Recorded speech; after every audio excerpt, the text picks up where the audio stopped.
Hi everyone, welcome to our webinar today. The topic for this webinar is using low-income home energy assistance program funds, also known as LIHEAP funds, for low-income solar. This webinar is being presented by the Clean Energy States Alliance as part of our Sustainable Solar Education Project. Our host for this webinar is CESA Project Director Nate Hausman, and we have with us a guest speaker who will be presenting on this topic. Before I pass it over to them to get our webinar started, I'd like to go over a few quick housekeeping notes. For the audio portion of this webinar, you have a couple of options to join in. You can either call in using a telephone, or you can connect using your computer, mic, and speakers. With either option, you are on mute mode, so we can't hear you, but hopefully you are able to connect so that you can hear us. If you'd like to minimize the webinar console, you can click on the little red or orange button that you see circled here. You can also use that button to expand the webinar console if you'd like to see it again. A very important note, we ask that you please submit your questions and comments as you think of them throughout the webinar by typing them into the question box on the webinar console and hitting send. We will be reading through your questions as they come in, and we'll get to as many questions as time allows after our presentations. So we always get a big flood of questions at the very end. To make sure that we get to your question, type it in early when you think of it and don't wait until the very end. A final note, this webinar is being recorded, and we will send you an email within about 48 hours with a copy of the webinar recording and the slides. And we will also be posting those on our website at cesa.org/webinars. And you can also find all of our previous webinars on that website as well. So with that, I will pass it over to our host for this webinar, Nate Hausman. Great, thank you, Samantha. So as Samantha said, today's webinar is on using low-income home energy assistance, or LIHEAP funds for low-income solar. We had originally planned to have two speakers today. Unfortunately, one of them, Bill Freeman, the director of the Maryland Office of Home Energy Programs, had a family emergency arise and isn't able to join this webinar.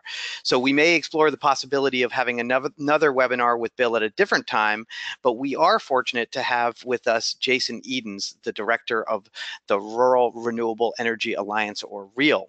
And so because we only have one presenter today, the webinar will run for 45 or 50 minutes, and we may run over, but we may end early as well. So before I introduce Jason, so he can share his perspective on using LIHEAP funds for low-income solar, let me briefly tell you who the Clean Energy States Alliance is and what we're all about. So on this slide in front of you, you can see CESA's members. The Clean Energy States Alliance, or CESA, is a national nonprofit network of public agencies and organizations working together to advance clean energy. And as you can see, we're mostly made up of state agencies. And I also just want to briefly tell you about the project that this webinar is being conducted under. It's part of our Sustainable Solar Education Project. That's a CESA-run project to help state and municipal officials ensure that distributed solar power remains consumer-friendly and benefits low and moderate income households. The project is funded through the Department of Energy Solar Energy Technologies Office. Okay.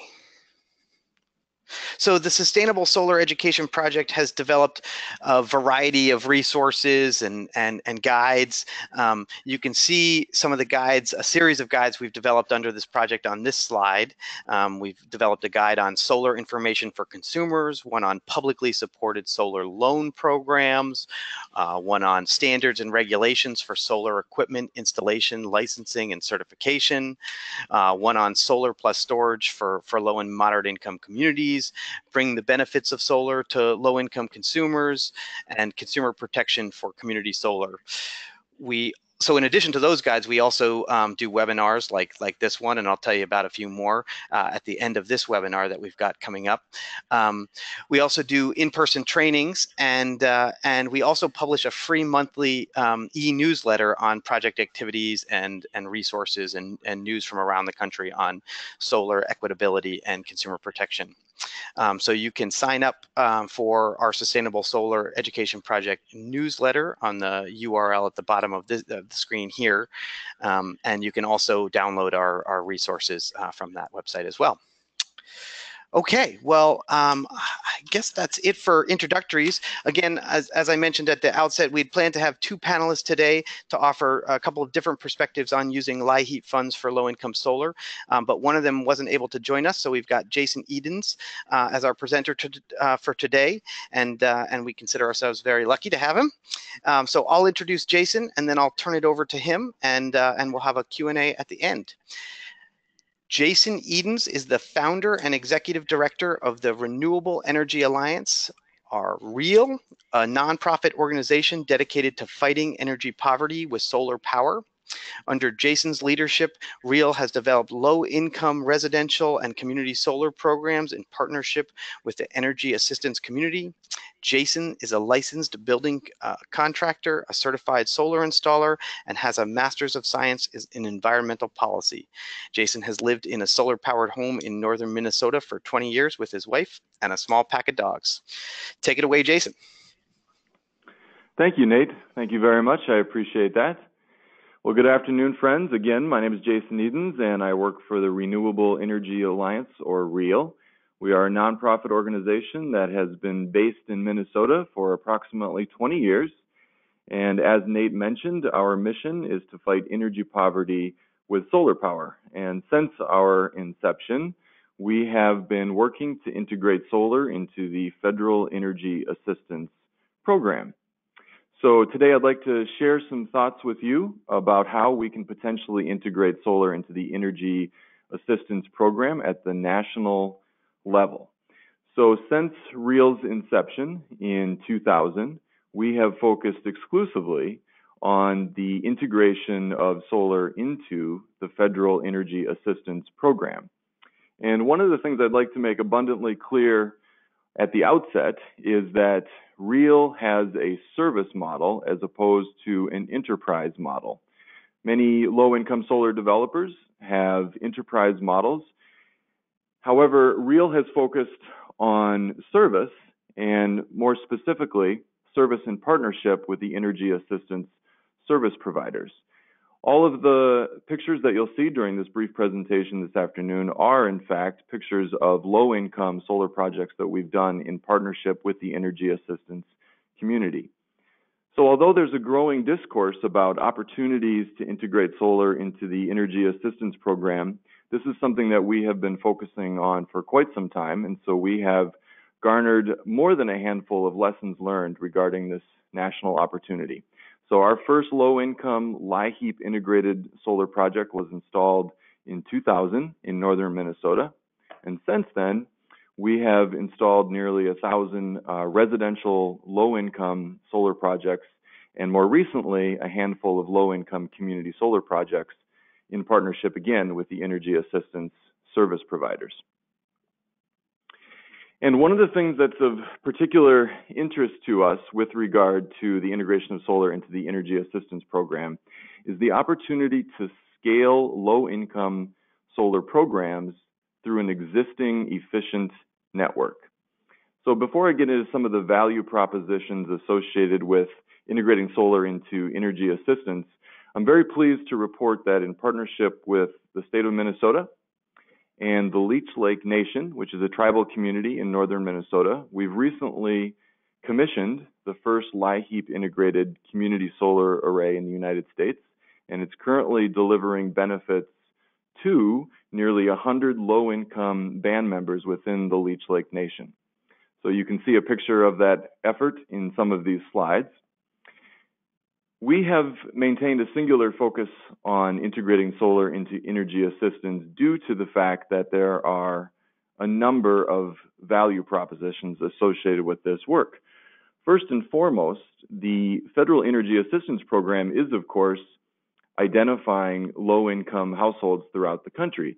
As many of you are probably well aware, the Energy Assistance Program nationally serves 96% of the counties in the United States. And throughout the United States, the Energy Assistance Program is doing income verification. It's identifying low-income households that are in need of energy assistance due to energy burden.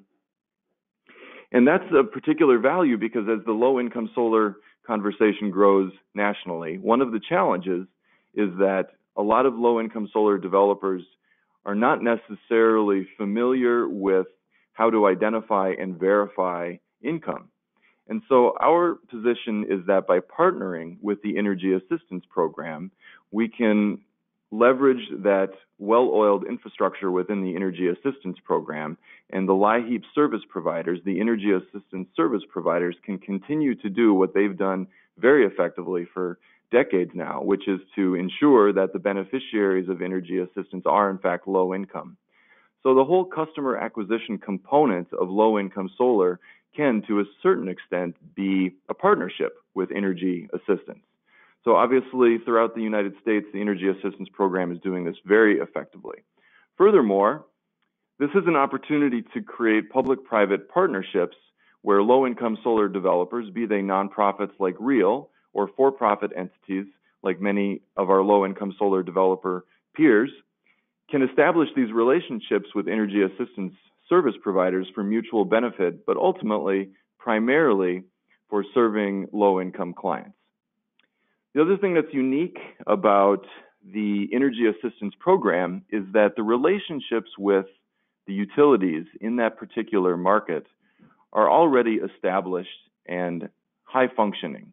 So each and every energy assistance service provider throughout the country has an existing channel to the electric utility and to other utilities that provide primary heat for that household or address cooling loads. Of course, in the parlance of energy assistance, all states are basically reduced to two types of states. There are heating states and there are cooling states. But regardless of which type of state it is, those relationships with the utilities are already in existence, high functioning, and that's an infrastructure that can be leveraged to ensure that community solar benefits and residential rooftop solar benefits can flow to low-income clients served by the Energy Assistance Program. Also, there's a great deal of alignment. The energy assistance service providers are service-driven, mission-driven. They are tasked with ensuring that low-income families are safe and warm or cool, as the case may be, and comfortable. So there's a great deal of alignment between many of the objectives of the low-income solar development community and the energy assistance service providers. And as I already mentioned, this is a national infrastructure. So literally from Key West, Florida to Point Barrow, Alaska, from Portland, Maine to Portland, Oregon, the Energy Assistance Program is identifying low-income families, serving low-income families through bill assistance. And so because of that national infrastructure, we've always argued that the opportunity to scale a low-income solar program can be done through that energy assistance infrastructure. So models that are developed in partnership with the Energy Assistance Program are scalable, they're replicable, we can iterate them based on the particular needs of the market. So for example, if we were to partner with an energy assistance service provider in the desert Southwest where the cooling loads are the primary need, a community solar asset could potentially meet that need. And of course, the load profile and the performance curve are in close alignment. The cooling load for the low-income community and the performance curve or the production curve for the solar asset are in very close alignment. However, in other markets, it might make more sense to do residential projects in a way that targets the specific need of that low-income community. So these are some, but certainly not all of the benefits of integrating solar into the National Energy Assistance Program.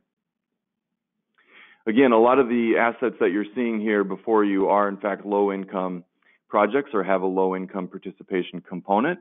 But before I move on, I just want to reiterate that the energy assistance service providers, many of you are probably well aware of this, but many of those service providers are referred to as community action agencies, or CAPs. And there are community action agencies literally all across the country that are doing a lot of the groundwork that could be leveraged by the low-income solar development community.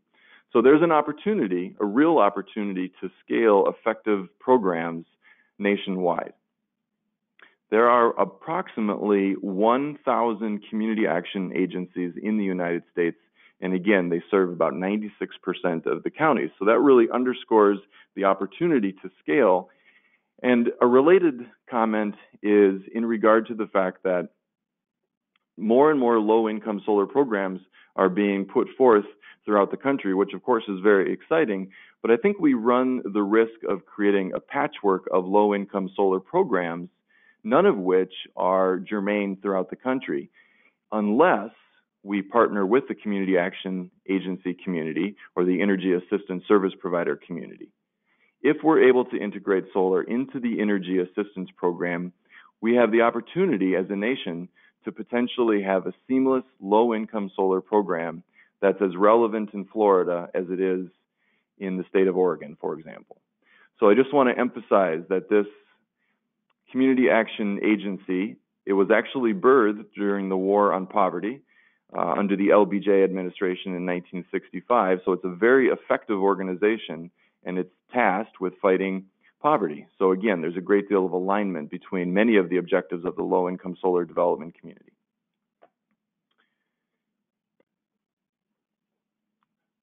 And waiting for the slide to advance here, just one moment. I would like to provide a brief case study of one of the first low-income community solar arrays that has formal integration into the Energy Assistance Program. This project was commissioned in early 2017, and it's a partnership with a tribal community, a tribal nation in northern Minnesota, the Leech Lake Band of Ojibwe. It's a modest asset. It's only 200 kilowatts. However, it's 100% subscribed from low-income energy assistance eligible households. So each and every household that's an off-taker from this particular project was identified by the Tribal Energy Assistance Program, the Leech Lake Energy Assistance Program. It's also a very important point that the asset is wholly owned by the Tribal Energy Assistance Program, and funding came exclusively from the state of Minnesota, and it was a combination of state dollars and foundation dollars. And after the system was commissioned, it was designed and built by our organization. After it was fully commissioned, after the commercial operation date, it was transferred, ownership was transferred to the Tribal Energy Assistance Program. One of the things that's unique about our organization is we have what I often call an applied advocacy model, where as a general and electrical contractor, a nonprofit general and electrical contractor, we're actually delivering systems to low-income communities and low-income households, but ownership is always transferred to the end user or the beneficiary. Ownership is critical in ensuring that the vast majority of the benefits do flow to the low-income community or the low-income household. So this 200 kilowatt array is now owned by the Leech Lake Energy Assistance Program. And another unique aspect to this project, in order to make it compatible with the Energy Assistance Program, all the subscriptions are annually transferable. So the Energy Assistance Program nationally, and I'm sure many of you are aware of this, but the Energy Assistance Program nationally has an annual intake process. Just because a household is eligible this year doesn't necessarily mean, of course, that they're going to be eligible next year. And so in order to make community solar germane or compatible or congruent with the Energy Assistance Program, we've created contractual arrangements so that the subscriptions are annually transferable per the eligibility within that service territory on an annual basis. So the Leech Lake Energy Assistance Program determines need and income eligibility on an annual basis, and there are approximately 100 2-kilowatt subscriptions. However, that varies a little bit year to year based on the energy burden of the households, the typical meteorological year, the heating degree days, etc. but annually the Energy Assistance Program determines which 100 households within its community are going to receive the benefits of the subscriptions. And another critical component here is that all of the homes that are being served by this community solar asset are on electric heat. Again, Minnesota, not surprisingly, is a heating state as opposed to a cooling state. So all of our energy assistance dollars in this particular state are for the primary heat load.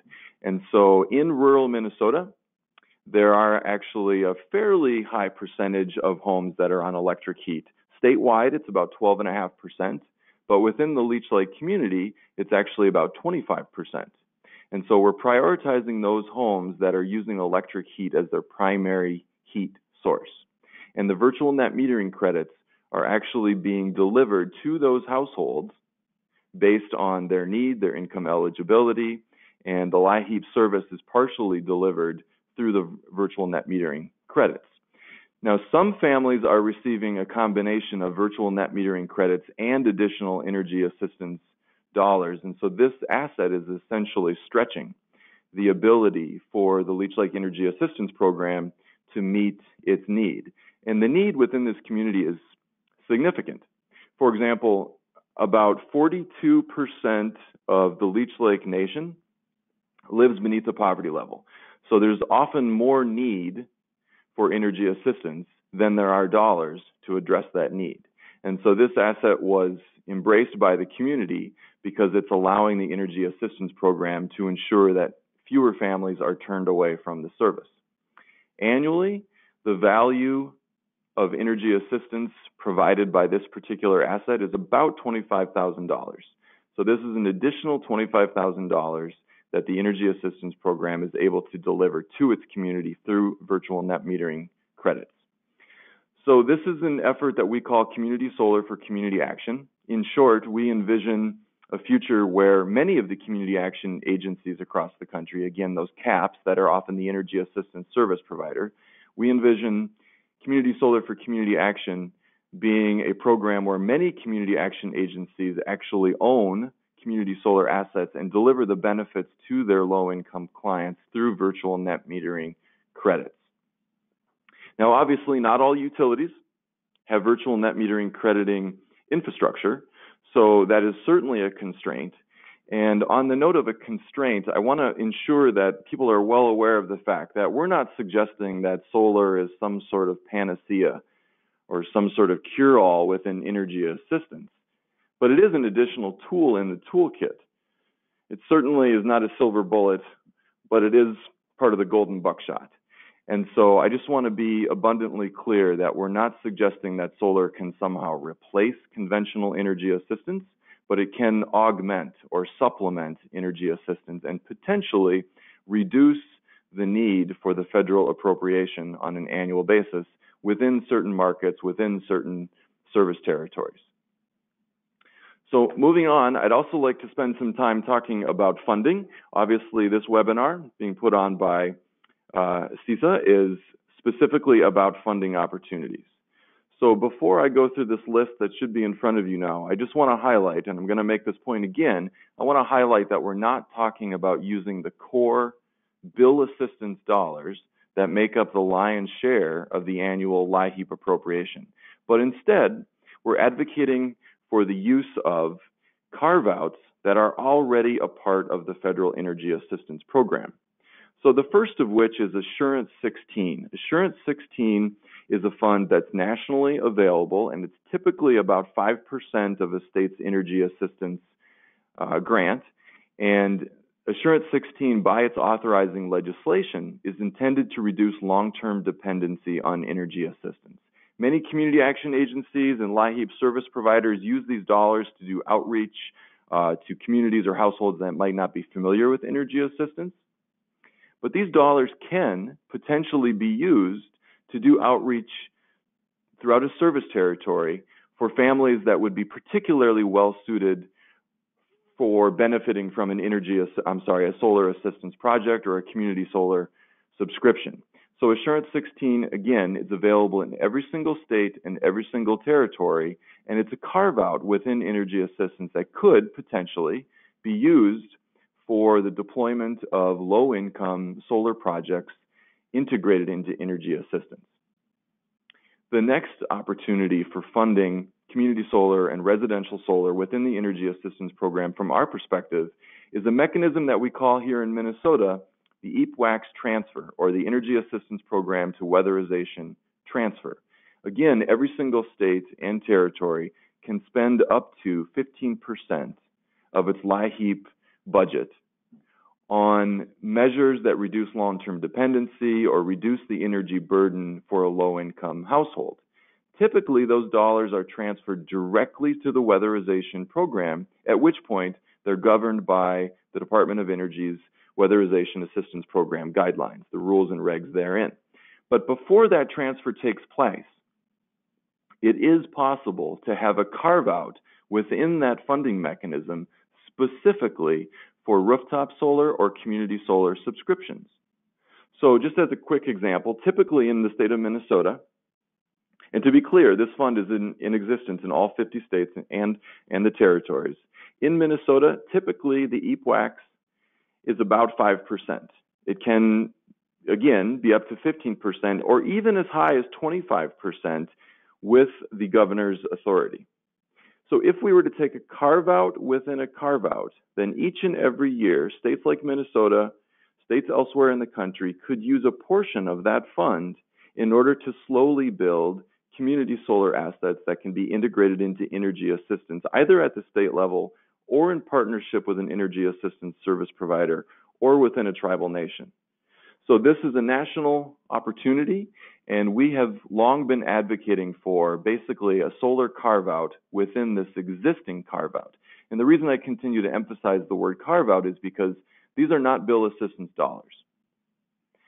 A lot of folks have pointed out that we cannot be pulling bill assistance dollars, which are really for families that are in crisis, to invest in a capital-intensive solar asset, and we could not agree more. And that's one of the reasons I highlighted the fact that our model is a service model as opposed to an enterprise model. We agree. Our intention is to serve families, to empower families, to reduce the energy burden of families. So we do not advocate for the use of bill assistance dollars, but these two carve-outs are very encouraging and provide a long-term opportunity nationally to begin to integrate solar into energy assistance. Finally, 3 additional potential funding opportunities that will be much more market-specific or geographically specific are social impact bonding, conservation improvement program dollars at the utilities, and of course, contributed income.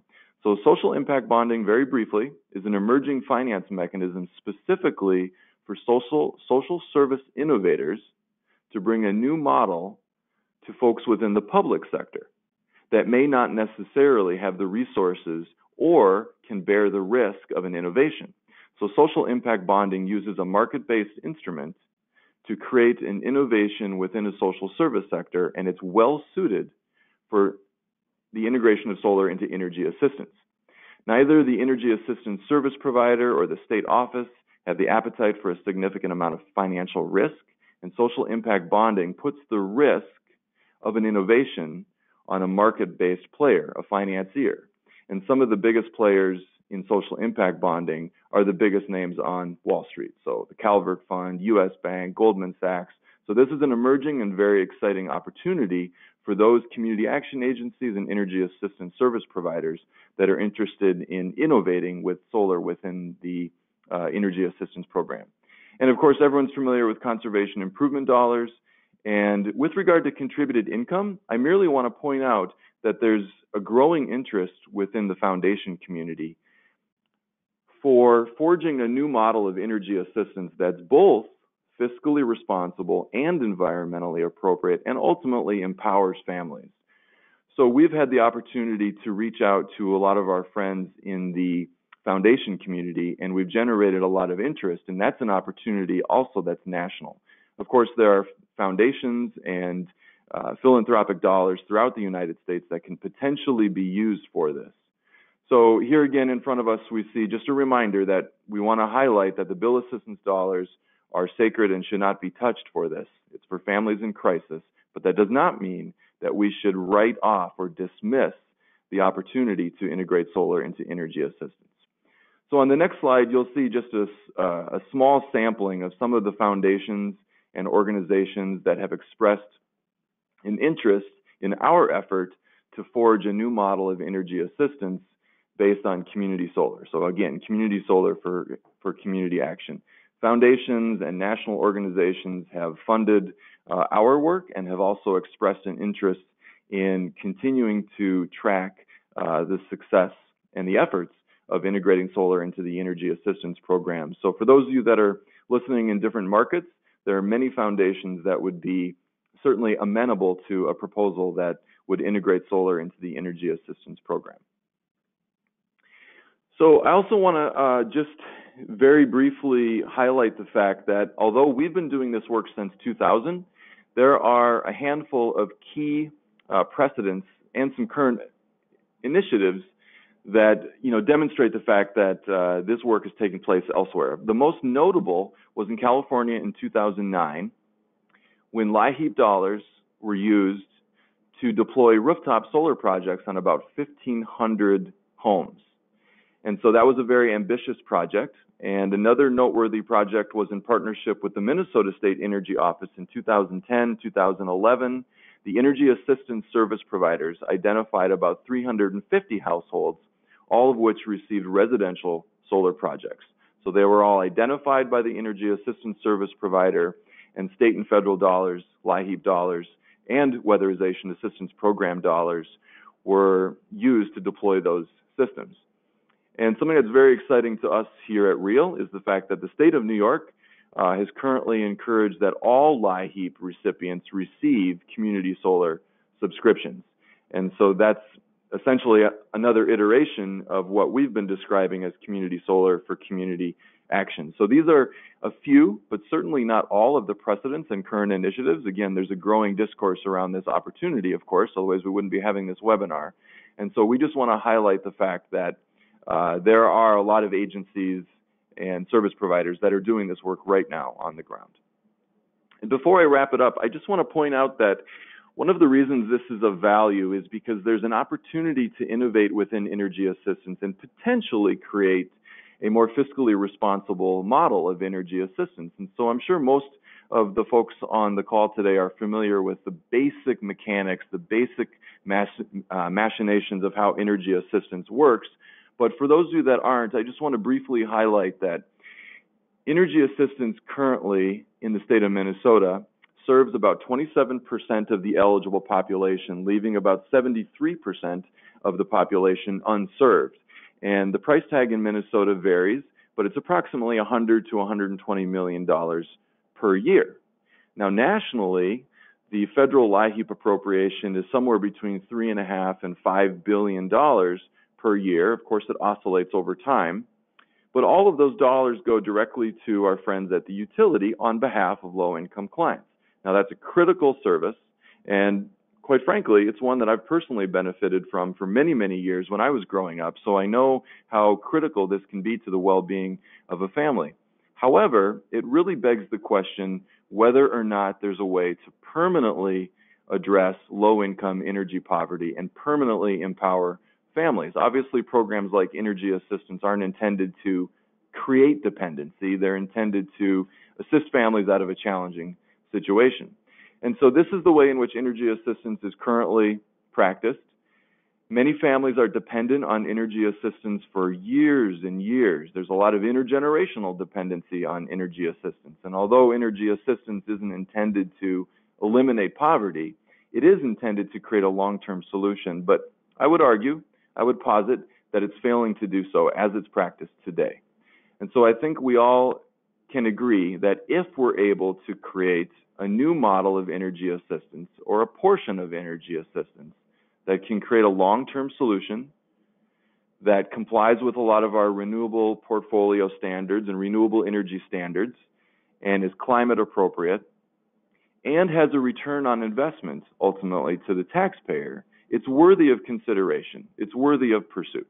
So the work that we've been doing, the work that many of our peers in the low-income solar community are doing is certainly still developing, but we are definitely convinced that there are opportunities to integrate solar into energy assistance. So what you see in front of you right now is basically the status quo.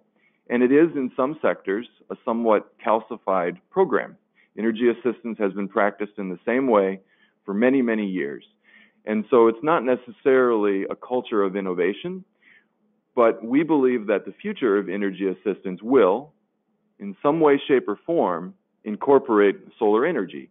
And the energy assistance dollars will continue to go to fossil fuel-based assets, but they will also partially be delivered to community solar and residential solar projects. And finally, I want to make a point about inclusivity. Obviously, a lot of low-income solar developers are interested in a more inclusive community solar future, but it's important to point out that proximity doesn't necessarily equal inclusivity. Just because we're placing community solar assets in low-income communities doesn't necessarily mean that the off-takers or the subscribers are, in fact, low income. So again, just to reiterate one of the values of integrating solar into energy assistance, by doing so, we can leverage that institutional wisdom of the energy assistance service providers in the income verification, the income eligibility capabilities of those service providers to ensure that low-income community solar projects are, in fact, delivering their benefits exclusively to low-income ratepayers. So, in conclusion, this is a model that we have developed over the course of the past 20 years. We have had a singular focus on serving families that are benefiting from energy assistance, and we are currently in the process of deploying multiple 100% low-income community solar assets in 3 states. And for those of you that are interested, we are using the social impact bonding or the pay-for-success finance model. And so there's no risk to the energy assistance service provider or the state energy office. And if anyone is interested in learning more about some of the more granular details about that financing tool, we'd of course be more than happy to share that with you. So that's a brief summary of the work that we've been doing integrating solar into energy assistance, and we are convinced that if we had this conversation 5 years from now, 10 years from now, a significant percentage of energy assistance service providers would be integrating solar into their service delivery model. Thank you. Thanks much, Jason. Really, really interesting and good work that you're doing. We've got a lot of questions, and so we'll just roll through as many of them as we can. So yeah, let me get started.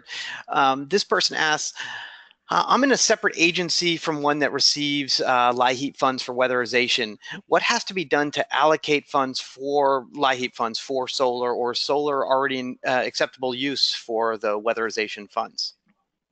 So we've had the opportunity to speak directly to the Energy Assistance Director at the Department of Health and Human Services, and she has stated unequivocally that the primary step in order to begin to integrate solar into the energy assistance program is at the state level. State energy assistance program directors have a lot of decision-making authority, but if there's a willingness to innovate and potentially leverage some of those existing carve-outs, there are really no regulatory or statutory barriers to doing so. It does, however, require a willingness to think outside the box a bit. So it's partially a function of political will, quite frankly. So if in your state you're able to gain, or garner some interest in this model, I think you could potentially move that forward. I can be more specific if you like. Well, actually, as a sort of a follow-on, this person asks, do you have any suggestions for the best ways to approach a community action agency to propose using one of the LIHEAP funding mechanisms you described to support specific solar projects? What we've done is we've created partnerships with about 10 of the 30 community action agencies in the state of Minnesota, and it's really a matter of learning the culture of those community action agencies. Most of the folks that manage community action agencies, again, are very service-driven, and a lot of folks in that community are also frustrated by the fact that it's a bit of a revolving door. We see a lot of the same families year after year after year due to the fact that paying a low-income household's energy bills for 1 year obviously does not address the root causes of that household's energy poverty. And so if you approach the community action agency with the opportunity to create a long-term solution to energy poverty, they're often very open to those conversations.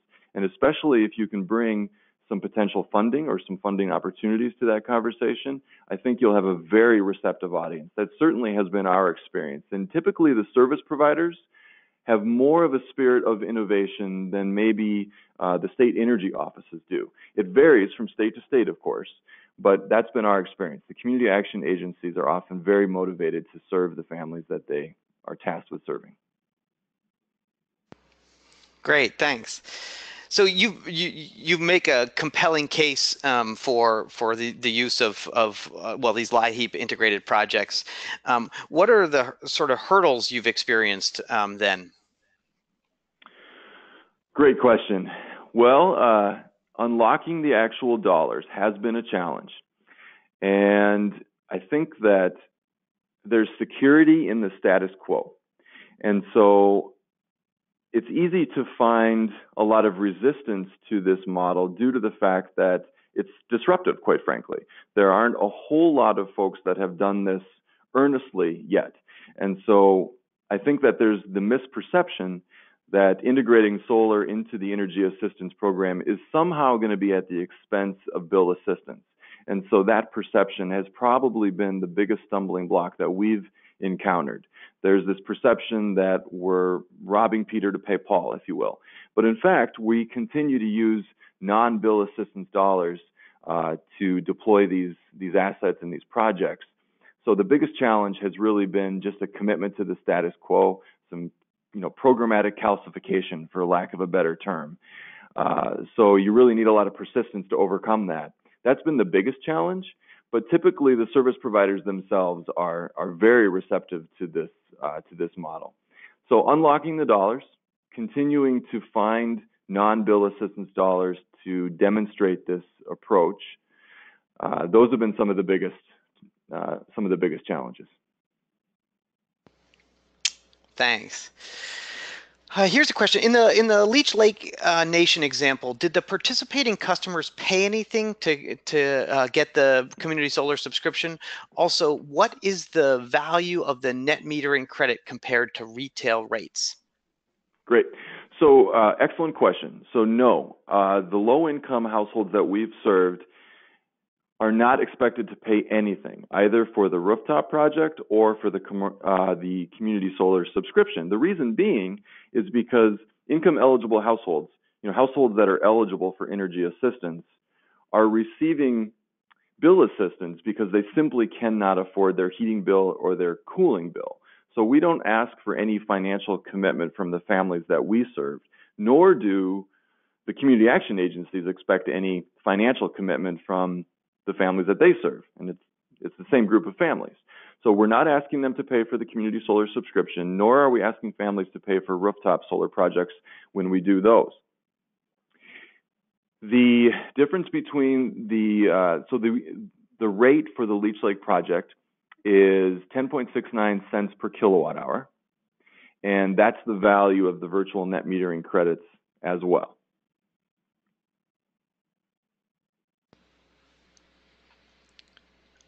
Okay. Oh, go ahead. Oh, I was just going to point out, the cost of energy in Minnesota is relatively low in comparison to some other markets. So this might have, a more attractive internal rate of return in other markets, but the model is really what we're focused on. So although the cost of electricity is relatively low in the upper Midwest, the model really has opportunity, I think, to scale to markets where the cost of electricity is substantially higher, but the families are not required to pay a thing for this service. Okay. Have you calculated a savings to investment ratio for your projects? In other words, are you better off financially when you build a solar array and allocate the credits rather than just giving LIHEAP customers cash up front? So that's an excellent question, and it's one that we could probably have an entirely separate webinar on, because there are a number of different optics through which we can do that analysis. Are we looking at it from the perspective of the taxpayer who ultimately pays for energy assistance? Are we looking at it from the perspective of the community action agency? I guess in short, and in the interest of time, the way I would probably answer that today is that a family in Minnesota can receive up to about $1,400 in bill assistance per year. And if that family depends on energy assistance for 10 years, then obviously that's a significant investment that we're making in that household. If alternatively, we could deliver the same amount of energy for half of that investment, then obviously it's a more fiscally responsible approach to permanently address that household's energy poverty. Now, that's obviously an oversimplification, and it doesn't speak directly to the savings to investment ratio, but it just highlights the potential economic value of delivering energy assistance, at least partially, with solar energy, because there is a return on investment. But quite frankly, if we ask ourselves nationally, what's the financial return on investment to energy assistance? Now, granted, there are significant social benefits, and I'm not dismissing those in any way, shape, or form, but from a purely financial perspective, there is no return on energy assistance. When we invest $3.5 to $5 billion in energy assistance on behalf of our low-income families, that's a much-needed service, but there's no return on investment. So we prefer to juxtapose it against that, and the savings to investment ratio is really going to be a function of the specific market, the rate of electricity, virtual net metering credits, whether RECs are incorporated into the project and who owns those. So it's a really challenging question, quite frankly, and probably one that we should all dig into much more significantly, because it's going to vary from state to state. But it's a much better investment, in our opinion, than conventional energy assistance, which offers no return on investment. Great, thanks. Well, I mentioned at the outset that that we'd aim to run for 45 minutes, and we're at 45 minutes, but we've got a lot of great questions still. So as long as you're okay proceeding, I'll ask just a few more, Jason. This question is, how many of the LIHEAP integrated projects you've been involved with actually use LIHEAP funds for solar? Directly, very few. Only a small handful have used LIHEAP dollars. The vast majority of them, though, are using LIHEAP dollars indirectly, in that the community action agency or the energy assistance service provider is using its infrastructure to identify the homes, which is, in our opinion, the low-hanging fruit. That's one way in which we can very readily incorporate solar into the service delivery model, is simply by income verification, income eligibility. And so the dollars are being used in that regard. That infrastructure is being leveraged. How many of the projects that we've done have actually used LIHEAP dollars to build them?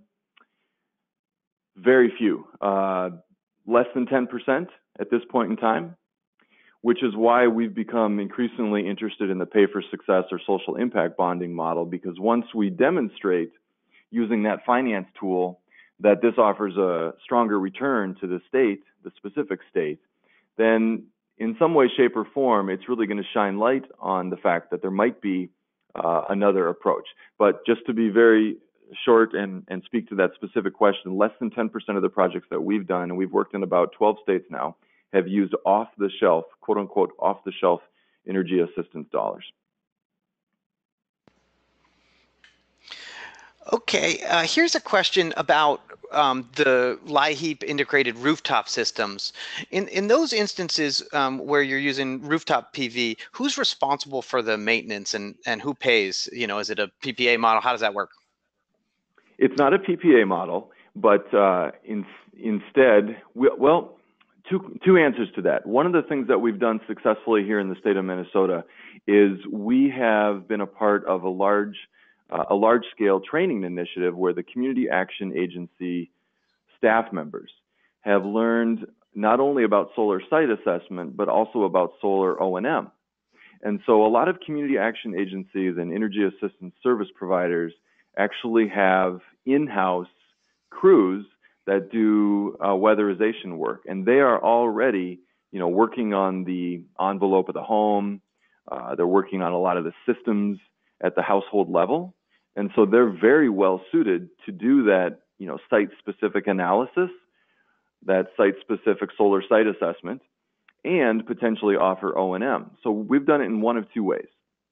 We've either shouldered, as a nonprofit partner, we've either shouldered the O&M because we're very committed to keeping these systems functioning for the families due to our mission, or we've partnered with the Community Action Agency and their in-house staff to do training both on the assessment and the O&M.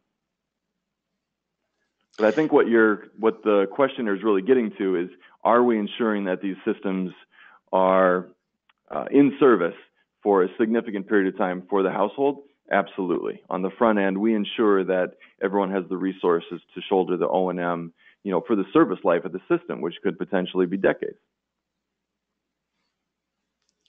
Gotcha. Thanks.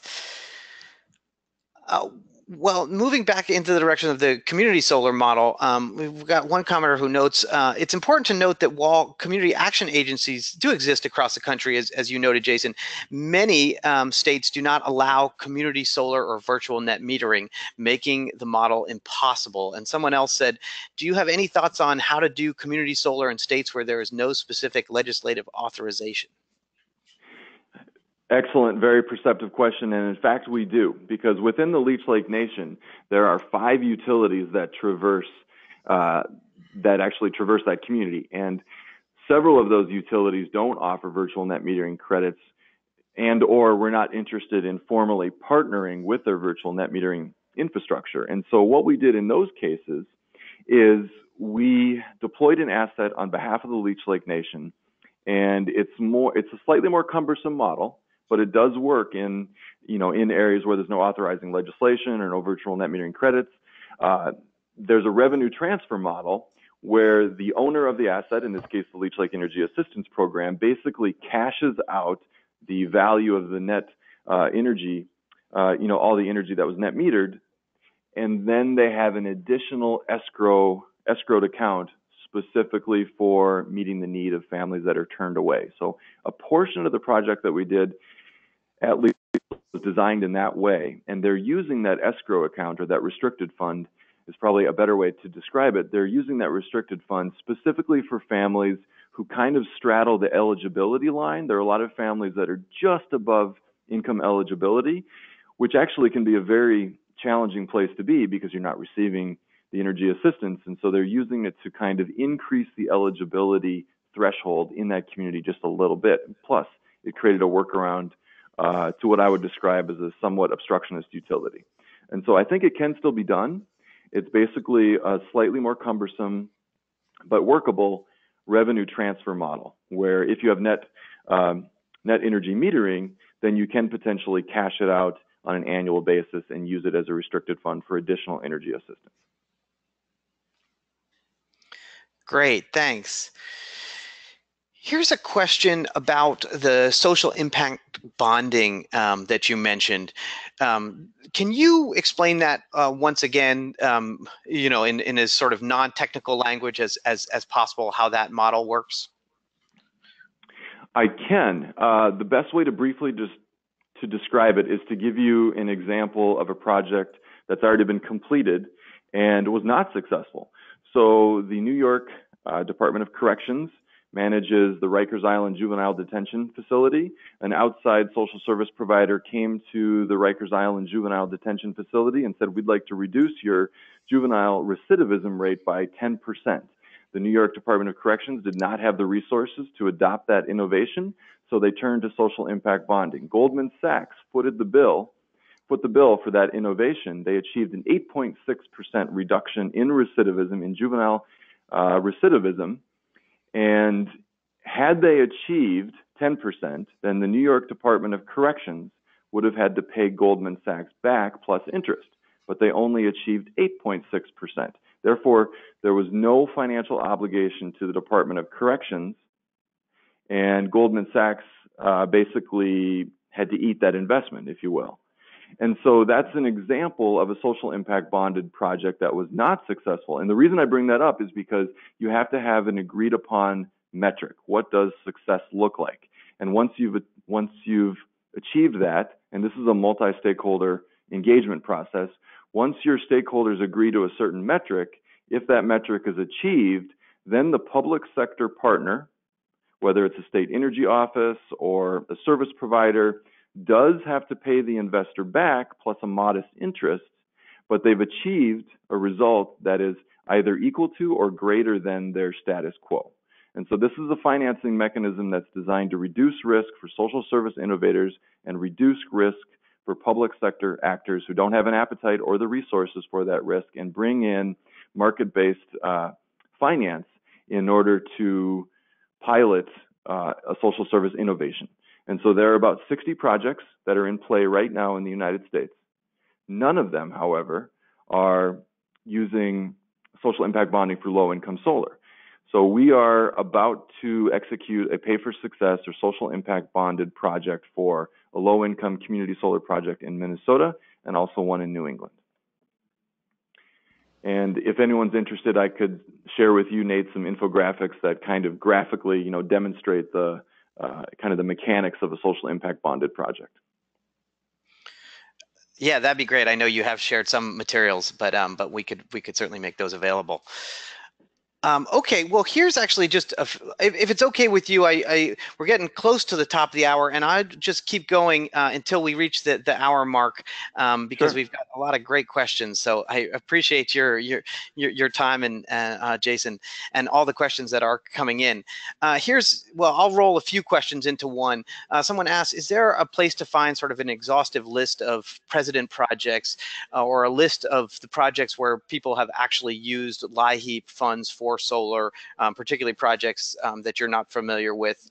And do you have studies or evaluations of your work that you can share?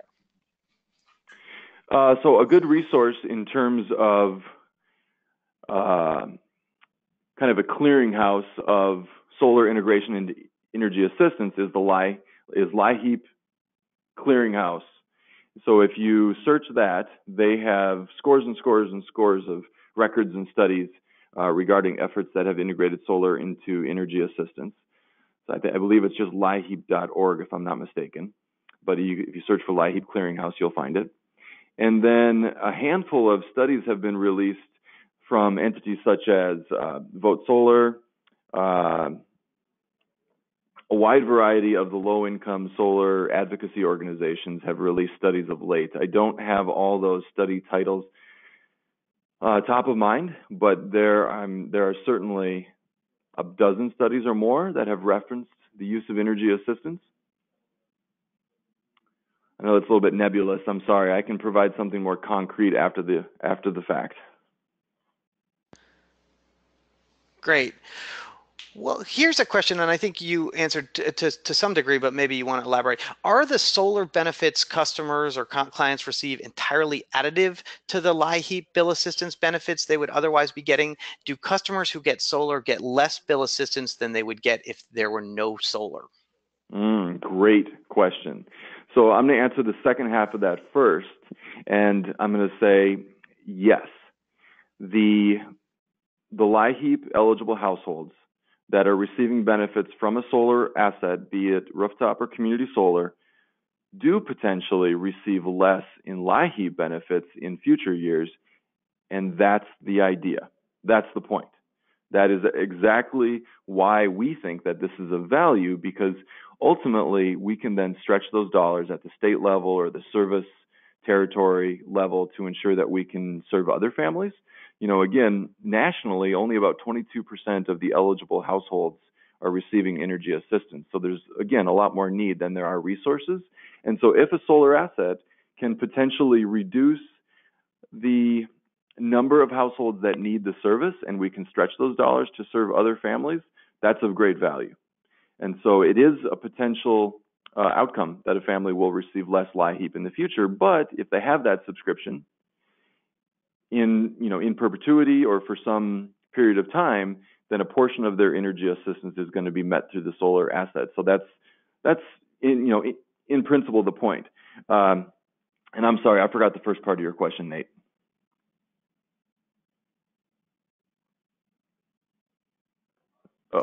Oh, sorry. I think you covered it well, and we're getting close Okay. to the end. So let me Sure. try just one more question on you to to to clarify the previous answer about state level political will versus reaching out to community action to CAPS. If one reached out to the CAPS, would they need to have state level blessing or using funds for solar, or is it decided at the CAP level or both? Can you just explicate that a little bit more? Sure. So very briefly, it depends on the state. So there are some states in which all the community action agencies or service providers, as they're often referred to, must have the authorization, the blessing of the state. There are other markets and other communities, however, where the service providers have a lot more autonomy. So it's kind of a state-by-state answer. Even though this is a federal program, there's still a lot of state autonomy. And so it depends. And also with tribal nations in particular, tribal nations can either work through the state energy office or they can have a direct conduit to the Department of Health and Human Services and manage their energy assistance program directly. If they do so, then they have a lot of decision-making latitude, and they can use some of these existing carve-outs at their own discretion. So in the interest of brevity, I'll probably leave it right there, but it's kind of a state-by-state answer. I would say in most cases, the community action agencies are going to have to have some sort of authorization from their state energy office, but that can certainly be achieved. Great, thank you so much. I did not intend to take up a full hour, but we have, and I really appreciate all your answers. And there's more questions that we can possibly get to, but I appreciate all the questions that have come in as well. So once again, I want to thank you, Jason, for your time and your presentation today. Before we close out, I'll also say that we'll make this recording of this available and including Jason's contact information. So if there is follow-up, we can tackle it that way. Before I close out, I just want to mention a couple of upcoming webinars that we've got. We're going to do a follow-up discussion on this webinar and another webinar we did on using weatherization assistance program funds, WAP funds for solar. We're going to have a follow-up discussion just generally on using federal low-income energy assistance programs for solar. That's going to be on January 25th from 1 to 2. We've got a webinar on financing solar projects for public and affordable housing next month, and one on solar plus storage for public and affordable housing next month as well. So you can register and learn more about those on CESA's website. And I think that's it.